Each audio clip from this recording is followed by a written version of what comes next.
We know the cycle of modern venture capital. A charismatic founder steps up to a podium, delivers a slick pitch, and secures millions in funding for a revolutionary technology that never actually materializes. But the concept of selling pure vaporware didn't begin in Silicon Valley. It happened in 1967, and the investors getting taken for a ride were the most famous band on the planet. The Beatles were operating at the absolute peak of their creative power. However, they were increasingly frustrated by the rigid, white-coat corporate environment mandated by EMI and Abbey Road studios. They wanted to own their infrastructure. They formed Apple Corps, complete with a hardware division known as Apple Electronics. To build their studio of the future, they needed a brilliant lead engineer. When you combine massive disruptive ambition, millions of dollars in capital, and a lack of technical discipline, you create a vacuum. And that vacuum is the perfect place for a charlatan to set up shop. Enter Yanni Alexis Mardas. John Lennon dubbed him Magic Alex. Alex secured his position by assuring the band that the highly trained audio engineers at Abbey Road were entirely obsolete. His pitch deck was spectacular.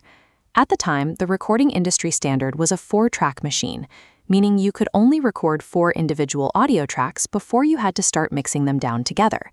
Alex promised to custom-build the Beatles a 72-track Cape machine. He told them he could generate invisible sonic force fields around Ringo's drum kit, completely stopping the audio bleed into the other microphones without using any physical studio baffles. The user interface promises kept escalating. He pitched a lighting rig shaped like a flying saucer that would hover over the band while they played, and studio wallpaper that doubled as stereo speakers. Alex sold a frictionless, utopian recording environment. To achieve it, he simply ignored the strict laws of physics. With the budget secured, Apple Electronics' new lead developer shipped his first functional prototype. It was called the Nothing Box. It lived exactly up to its name. It was a small plastic enclosure covered in LEDs that blinked in a random, non-repeating sequence. It possessed absolutely zero audio capability.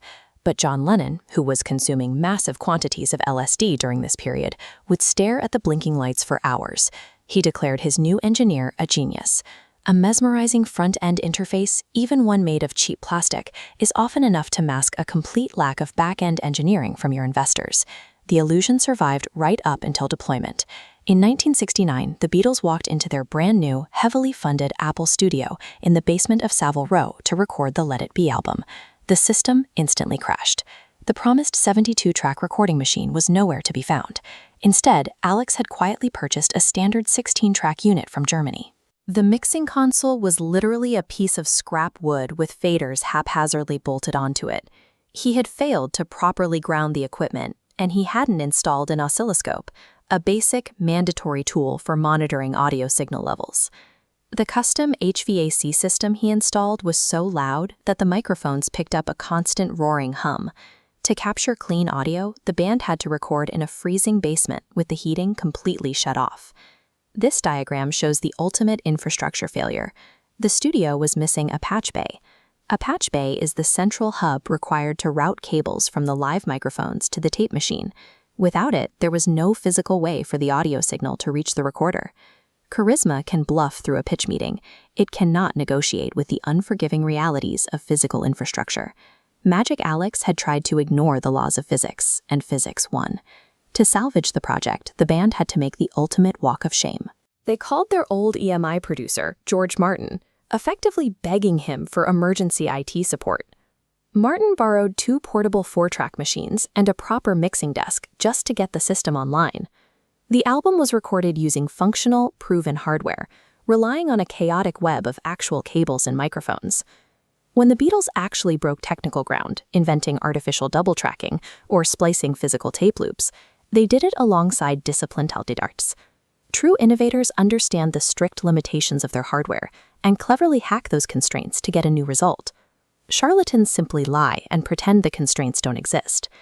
A well-designed pitch deck and a few blinking LEDs might get you the funding, but when it's time to actually capture the signal, you better make sure you built a patch bay.